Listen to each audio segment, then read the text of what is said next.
médico y cirujano general de la Universidad del Rosario y gastroenterólogo y endoscopista de la Fundación Universitaria Sanitas, gastroenterólogo de Clínicas Colsanitas y Keralty. Él nos va a hablar sobre cuándo sospechar sangrado de intestino medio y qué debo hacer. Muchas gracias a la Asociación Colombiana de Endoscopia Digestiva, a todos los asistentes. Para mí, actualmente soy el secretario de la Asociación Colombiana de Gastroenterología. Para mí es también un motivo de alegría participar en estos eventos en las regiones, porque de esta forma se puede difundir el conocimiento y también nos retroalimentamos de ustedes para saber con qué cuenta la región y las regiones en general apartadas de las grandes capitales. Desde mi escuela estamos formados con una herramienta de aprendizajes basados en problemas. Y voy a presentarle dos casos en los cuales he tenido la oportunidad de tener un reto diagnóstico en relación al sangrado de intestino medio o intestino delgado. Tuve la oportunidad de atender a una paciente de 86 años sin antecedentes muy relevantes y había tenido un antecedente, una sepre fallida, por lo cual fue llevada a una exploración de vías biliares. La paciente reingresó después de 8 días de su posoperatorio con un episodio de hematemesis melenas. Ingresó con una anemia significativa, más no hemodinámicamente inestable. Dentro del equipo se determinó que la paciente se beneficiaba de ser llevada a estudios endoscópicos como endoscopia de vías digestivas altas, 2, colonoscopia, los cuales fueron negativos para sangrado. Se tomó un TAC de abdomen en relación a su procedimiento quirúrgico previo, solamente se hallaron algunos cambios postoperatorios, no hematomas, nada de lesiones con sangrado activo. Sin embargo, la paciente, por el riesgo de inestabilidad hemodinámica, se trasladó a la UCI y después de estar hospitalizada durante 48 horas no había sangrado. Pero entonces, ¿cuál es la conducta a seguir en el momento? El caso 2, una paciente de 66 años con una historia larga, evolución de un dolor abdominal recurrente, ingresó al servicio al hospital por hematemesis, melenas, presentó episodios de hematoquesia más rectorragia. La paciente sí llegó con una hemoglobina 6,7, con un rendimiento posttransfusional de 2 unidades de glóbulos rojos de 8,6. Se determinó que fuera llevada a endoscopia, colonoscopia, se realizaron 2, los cuales fueron negativos para sangrado. Sin embargo, la paciente siempre cursó con estabilidad hemodinámica. Entonces, ¿qué hacemos? ¿Cómo determinamos el estudio del paciente si ya completamos 2 endoscopias, 2 colonoscopias? Y es cuando uno dice, bueno, tengo muchas opciones. Tengo videocápsula, tengo enteroscopia, pero ¿por cuál comienzo? ¿Cuál es la más asequible y también más costo económica para el sistema de salud? Es difícil, toca pensarlo desde varios ángulos de vista, porque definitivamente pues tampoco son estudios que sean baratos, de los cuales todos pagamos, y pues ahorita en crisis, pues ahora uno lo piensa más. El sangrado gastrointestinal proveniente del intestino delgado se contabiliza que más o menos el 5 al 10% de los pacientes con sangrado pueden determinar, pueden tener este tipo de sangrado. El sangrado intestinal oscuro, según las guías del American College de Gastroenterology del 2015, reclasificó ese nombre, y entonces a lo que antes se conocía como sangrado intestinal oscuro se determinó que fuera llamado como sangrado intestino delgado. Sin embargo, se determinó que el sangrado intestino oscuro solamente debe ser aplicado para pacientes en los cuales no se identificó origen en el tracto gastrointestinal y que puede presentar un origen fuera del intestino delgado. Entonces uno comienza ahí a divagar, entonces si es oscuro, si es oculto, si es manifiesto, si no es manifiesto, y entonces todo esto ha tenido un cambio pues, a medida que va pasando la historia, y pues se han desarrollado nuevas herramientas. Antes se determinaban los orígenes de sangrado con el trago de bario, y pues los radiólogos, unos duros porque pues, aparte de ver imágenes en blanco y negro, habían algunos patrones donde se determinaban si habían úlceras, se determinaban si habían pliegues, si había engrosamiento de pliegues, y de todas maneras, sí, hay unos puntos negros donde hay erosiones y, bueno, un poquito indeterminadas las imágenes. Pero aún así, pues se determinaba cuál era más o menos el sangrado. Llegó el uso de endoscopios flexibles, la endoscopia, la colonoscopia, y pues ya nos determinó pues un cambio en la conducta y en la explicación del sangrado de los pacientes. Entonces comenzamos a determinar las definiciones, ¿no? Estas son las fotos de uno de los casos presentados. Paciente, como ustedes ven, la mucosa pálida, paciente anémica, pero no se ve ningún estigma de sangrado. La paciente, ahí se ven los stents, se desplazaron después de la CEPRE, los encontré en el ciego, solamente se encontraron algunos divertículos, una preparación aceptable, pero no la más perfecta para hacer un diagnóstico correcto. Entonces tenemos como primera definición que el sangrado oscuro es un sangrado sin una fuente encontrada en una endoscopia, ni tampoco en el estudio completo bidireccional. Después vino la videocápsula, entonces ya dejamos otras definiciones de sangrado oscuro de acuerdo a los hallazgos radiológicos, algunos endoscópicos, y bueno, afortunadamente se encontraron muchos orígenes, muchas explicaciones al origen del sangrado en intestino, y se determinó que a través de la videocápsula el nuevo término de sangrado oscuro era un sangrado gastrointestinal sin origen visto en una panendoscopia. Entonces teníamos endoscopia, colonoscopia y teníamos la posibilidad de estudiar el intestino delgado. Pero bueno, entonces para ponernos un poquito más de acuerdo, ya se determinó que el sangrado manifiesto o visible es aquel cuadro clínico en el cual hay sangre visible de color rojo brillante o sangre alterada, ya sea en cuncho de café con melenas o coágulos, en emesis o en las heces, y que definitivamente en sangrado oculto no hay sangre visible en las heces. Hay pacientes que pueden tener anemia por déficit de hierro con o sin documentación en sangre oculta en materia fecal, y que en la cual los pacientes pueden tener anemia con sospecha de origen gastrointestinal. Entonces, oscuro, ya para terminar esto, puede presentarse de forma manifiesta o puede presentarse de forma oculta, y a pesar de haber hecho múltiples estudios, no se documenta un origen a pesar de los estudios realizados. Entonces, el sangrado oculto no tiene sangre visible, pero se puede presentar con una prueba de sangre oculta en heces positiva y o anemia por déficit de hierro. El sangrado manifiesto tiene evidencia de sangre visible en las heces o en la emesis. Y el sangrado oscuro pues, se define ya como tal el sangrado gastrointestinal con una evaluación endoscópica completa negativa del intestino.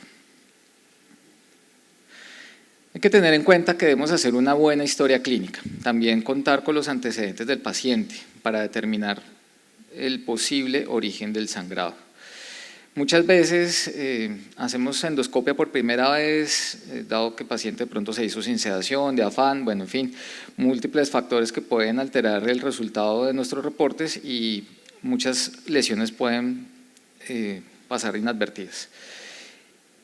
Hay que tener en cuenta los antecedentes quirúrgicos. A veces los pacientes no nos cuentan todo, pueden tener remanentes gástricos con posibles sangrados activos, y entonces el paciente tenía un antecedente de un bypass, no se conocía, y bueno, el paciente tiene sangrado. También hay que enfatizar mucho en la historia clínica, ahorita el uso indiscriminado de AINES, ASA, sin indicación, anticoagulantes orales que también no han tenido indicación o por los pacientes los inician y no han tenido un control con sus médicos o su manejo interdisciplinario y siguen consumiéndolos y pueden tener sangrado no explicado. Y que también hay que tener en cuenta los antecedentes familiares porque los pacientes pueden tener síndromes polipósicos u otros como los vamos a ver después en el desarrollo de la charla. No hay que olvidar que Colombia es un país tropical y aquí olvidamos desparasitar a los pacientes y muchos pueden tener anemia por déficit de hierro y nos gastamos millones en el estudio de la anemia y ni siquiera hemos desparasitado bien al paciente. pero seguimos investigando una anemia por déficit de hierro y a todos les estamos pidiendo videocápsula, un estudio bastante caro y pues tampoco el sistema da para tanto. Podemos evaluar el paciente y podemos estimar sus factores de riesgo si son menores de 40, mayores de 40. Digamos que las causas más frecuentes en los menores de 40 hay que determinar o descartar que no tenga enfermedad inflamatoria intestinal. El paciente puede tener una dilatación de la foie, puede tener neoplasias, no hay que olvidarnos del divertículo de Meckel. Hay que interrogar al paciente por sus antecedentes familiares y descartar síndromes polipósicos. Dentro de los pacientes mayores de 40 años, la gran mayoría, vamos a ver los que más o menos el 40% pueden explicar su sangrado a partir de angiectasias, también pueden tener lesiones de la foie, neoplasias o también la enteropatía por Ames, ¿no? Y otras causas más raras que pues están descritas en el consenso del 2015 del American College. Entonces tenemos un conjunto de sangrado manifiesto entre sangrado oculto u oscuro y una relación entre los dos, en los cuales pues ahí como lo pueden ver, a veces pasan lesiones en la primera endoscopia inadvertidas como las úlceras o las erosiones de Cameron. A veces ignoramos las esofagitis, pasamos por alto las angiectasias antrales, vasculares antrales. También pues no hacemos una adecuada evaluación de la mucosa y pueden pasarse angiodisplasias. Y lo que soy muy enfático, hay que reinterrogar al paciente, el uso de analgésicos no esteroideos. Bueno, las estrategias para evaluar la hemorragia digestiva oculta incluyen una endoscopia, una colonoscopia. Los hallazgos positivos de sangrado para una endoscopia digestiva alta se puede encontrar la lesión manifiesta como tal en el 29 a 56% sangrante, sin embargo apenas el 2% se va a reportar alguna malignidad y en la colonoscopia por sangrado podemos tener hallazgos positivos entre un 20 a 30% y hallazgos de malignidad en el 9%. Sin embargo, si el paciente, a pesar de haberse hecho endoscopia, colonoscopia, son negativas, hablamos de un potencial sangrado en intestino delgado, pero no podemos todavía enfocarnos en determinar su tipo de sangrado de intestino medio. Entonces, podemos optar por la videocápsula. Sin embargo, hay situaciones en las cuales no se puede utilizar la videocápsula y hay que descartar que el paciente por su clínica, por su historia clínica, que no tenga de pronto algún antecedente quirúrgico reciente que pueda impedir el avance completo y fácil de la cápsula, que de pronto el paciente por su clínica curse con una obstrucción intestinal mecánica y de pronto curse con alguna neoplasia, entonces hay que hacer algún otro estudio adicional antes de introducir la cápsula, o si de pronto en el centro en el que estamos hay posibilidades de hacer una enteroscopia antes que una videocápsula, se podía evaluar, pero digamos que la disponibilidad del enteroscopio también es un poco difícil en nuestro medio. No hay que pasar por alto el hecho de tener una sospecha clínica de pronto de un origen de sangrado a nivel biliopancreático. Y si es el caso, hay dos imágenes, como ustedes ven, una con visión frontal en la parte superior y otra con visión, equipo de visión lateral.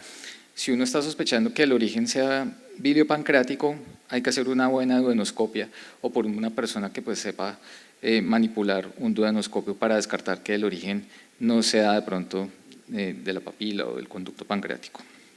Entonces, si hablamos de sangrado gastrointestinal oscuro, que puede ser manifiesto, hay que reanimar adecuadamente al paciente y se puede utilizar cualquiera de las opciones que están ahí, entre los estudios endoscópicos, la cápsula, la enteroscopia, la tomografía o incluso la angiografía.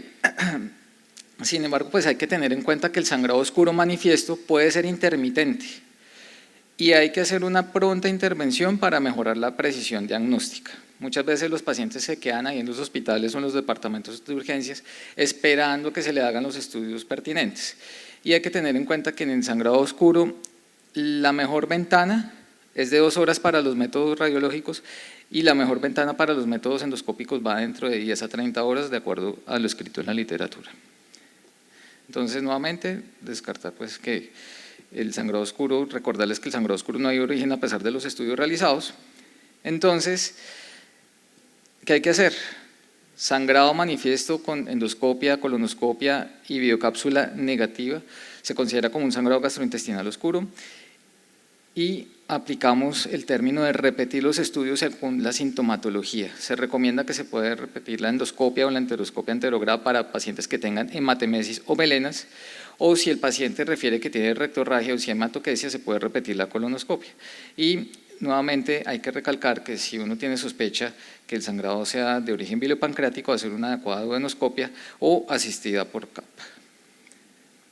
De acuerdo a esto, muchos de los pacientes, ¿sí?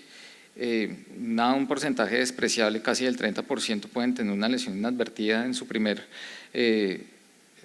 comparando en su primer estudio endoscópico, y una vez se pasa el segundo estudio endoscópico de repetición, se puede encontrar, como lo vemos en el caso A y en el caso B, los pacientes tenían un sangrado de origen biliopancreático. Ahí vemos en el extremo derecho, bueno, a su izquierda, una hemofilia, bueno, las dos son hemofilias, pero pues de causas diferentes. Y si a pesar de esto el estudio es negativo para sangrado, podemos aplicar los otros estudios complementarios, entre los cuales está la angiografía, la tomografía computarizada o resonancia de acuerdo pues al caso. Hay algunas indicaciones exclusivas, se puede repetir la biocápsula, pero eso implica aumentar el costo del paciente. Se puede hacer la enteroscopia anterógrada, idealmente si es un caso pues de una urgencia. Ya en casos más exclusivos donde el sangrado pues es más difícil diagnóstico, se puede hacer una gammagrafía para descartar divertículo de Meckel. Ya por últimas opciones, la enteroscopia intraoperatoria, incluso la anticoagulación provocada para hacer una endoscopia, o finalmente si ya no se determina que todos los estudios pues fueron negativos, se puede dejar el paciente en un esquema de vigilancia y soporte. Entonces, echar una segunda mirada, podemos tener unos hallazgos positivos en esa segunda mirada en un 41% de todos los casos. Y el 64% de todas las endoscopias de segunda revisión se va a encontrar la causa del origen del sangrado. Entonces, por eso vuelvo a recordar, las erosiones de Cameron pasan inadvertidas, las malformaciones arteriovenosas pasan inadvertidas las úlceras secundarias a una enteropatía por Aines, y hay que tener en cuenta que se debe hacer un examen con adecuada calidad en la colonoscopia, haciendo una ilioscopia distal. Este es el caso de un paciente también que tuvimos con enteropatía por Aines, con un buen examen de colonoscopia más ilioscopia distal.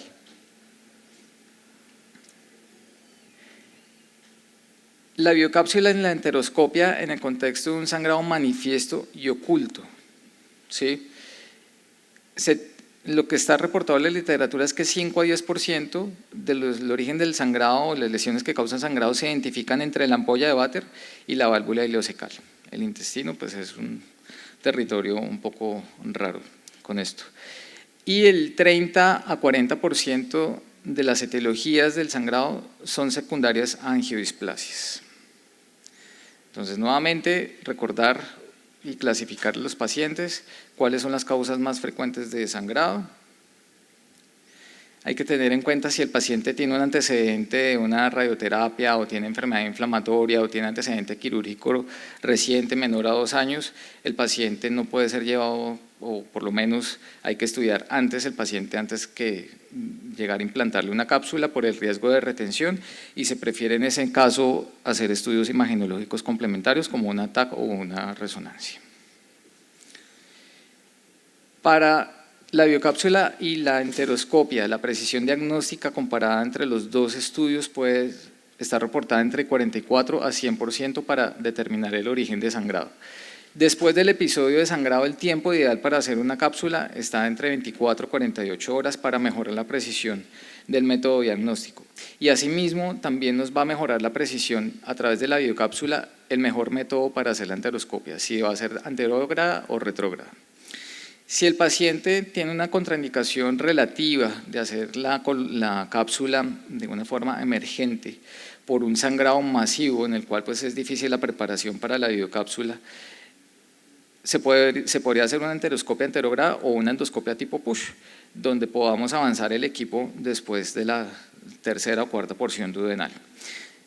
Siempre, que el paciente sea llevado a una enteroscopia, se recomienda hacer un tatuaje o un marcado para saber hasta dónde llegó el equipo y de esa forma poder facilitar la identificación del sangrado y de los trayectos examinados. Si uno está sospechando que el sangrado sea por clínica del tercio distal del intestino, pues se sugiere hacer una enteroscopia anterógrada. Hay diferentes métodos, ustedes lo han escuchado, enteroscopia de monobalón, enteroscopia de doble balón. Sin embargo, algo novedoso pues, que encontré, aunque ya no es tanto, pero aquí seguramente en nuestro medio sí lo es la enteroscopia, en la cual se va a utilizar un sobretubo de forma helicoidal, y con esto se ha demostrado a través de los estudios que la enteroscopia motorizada en espiral parece acortar significativamente el tiempo de procedimiento y además que tiene una tasa de éxito técnico en la comparación de otras formas de enteroscopia profunda en un solo tiempo. Entonces sería ideal que de pronto a través de la industria ya tuviéramos este tipo de novedad en nuestro medio. La enteroscopia es un método terapéutico y diagnóstico en el cual pues vamos a ver las lesiones y nos va a permitir hacer un control de sangrado a través ya sea de terapias de argoplasma y aplicación directa de algunos agentes o de clips para controlar el sangrado. En dado caso que uno tenga una biocápsula negativa, hay que descartar a través de otros medios diagnósticos o si uno tiene la sospecha que hay una lesión ocupante de espacio, es mejor llevar a un paciente un TAC o una resonancia. Asimismo, se puede descartar enfermedad metastásica. O también se puede hacer un TAC o una resonancia cuando está contraindicada la biocápsula. ¿Qué nos va a permitir ver este método diagnóstico? Malformaciones vasculares, neoplasias, estenosis, cambios por enfermedad inflamatoria intestinal. En el caso de la paciente joven de 66 años, se llevó a una tomografía por el dolor abdominal recurrente que la paciente tenía y se determinaron que habían cambios de pancreatitis crónica con la formación de un aneurisma de la arteria esplénica. Después se llevó a endoscopia y en uno de sus eventos de sangrado se determinó que había una hemobilia, haciendo un diagnóstico de un hemosucus pancreático, una condición demasiado infrecuente. En relación a los estudios imagenológicos, solamente van a tener una precisión diagnóstica de identificar el foco de sangrado en un 34% si se va a comparar con la biocápsula en un 53%. El angiotac, en relación al angiotac, es necesario que el paciente tenga una extravasación activa o un sangrado activo del medio de contraste. ¿Sí? Para eso se necesita un flujo de 0.3 a 0.5 mililitros minuto con una sensibilidad y una especificidad del 85-92%. Sin embargo, si el paciente, por ejemplo, que no se le puede hacer una cápsula, pues el paciente debería ser llevado a un angiotac o una tomografía y si el paciente pues está hemodinámicamente inestable, que por lo menos tenga una función renal aceptable, se puede llevar a este tipo de examen diagnóstico y lo ideal es que de pronto este tipo de diagnóstico se haga antes de una angiografía, por lo menos, o que haya transcurrido por lo menos unos 90 minutos después de haber identificado el foco de sangrado para hacer una terapéutica adecuada con la angiografía. La angiografía convencional, en el sangrado manifiesto oscuro, tiene menos sensibilidad para detectar sangrado activo que la tomografía o el angiotac y puede detectar un flujo entre 0.5 a 1 mililitro minuto. En el caso expuesto, la paciente con su pseudoneurisma, con su aneurisma de la arteria esplénica fue llevada después del angiotac a una embolización con control del sangrado. También cuando se puede hacer una angiografía convencional, cuando hay un sangrado no intervenible por los métodos endoscópicos tradicionales, cuando hay un sangrado refractario a las intervenciones endoscópicas previas o cuando hay sangrados activos severos que no son localizables por otros métodos diagnósticos. En este caso se colocó un stent y se colocó un coils para controlar el sangrado proveniente de la arteria esplénica. O como en el primer caso, la paciente después de haber resangrado, pues se llevó una endoscopia o una duodenoscopia y la paciente cursaba con una fístula o una sospecha de una fístula bilioportal. El paciente después se llevó a una arteriografía mesentérica y se determinó que tenía un pseudoneurisma entre la arteria hepática derecha y los conductos biliares. Entonces, ese es el paciente ideal en los cuales uno no puede intervenir endoscópicamente, pero que se beneficia de hacer una angiografía convencional. Aquí vemos el caso, tenemos un stent, como está señalado, en la vía biliar.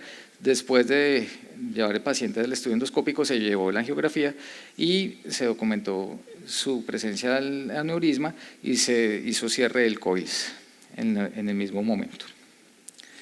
En relación a los glóbulos rojos radiomarcados, pues ya es un examen que se ha desplazado porque ya a medida que han avanzado las técnicas de angiotac y se ha identificado el sangrado con medios tomográficos, pues ya muchos sitios no se utilizan, tiene un bajo rendimiento para localizar el sitio de sangrado y pues tiene una baja sensibilidad que las mejores series reportan el 85%, pero el paciente puede incluso tener 2 tiempos de toma de imágenes y sin que se pueda resolver nada con él. No hay que descartar que los pacientes pueden tener otras causas de sangrado y no dejar de lado el divertículo de Meckel. Se tiene una alta sospecha cuando los estudios no son conclusivos. Hay que determinar que el paciente no tenga mucosa gástrica ectópica. Sin embargo, como tal, la mucosa gástrica ectópica no es la que sangra, sino la úlcera que puede explicar la aparición de sangrados, y lo ideal es que siempre ese estudio se debe complementar con una videocápsula y o una enteroscopia. Hay casos en los cuales se ha determinado si hacer o no un test de provocación, llevando el paciente a una anticoagulación con algún agente anticoagulante como la heparina no fraccionada, el dabigatran, el clopidogrel.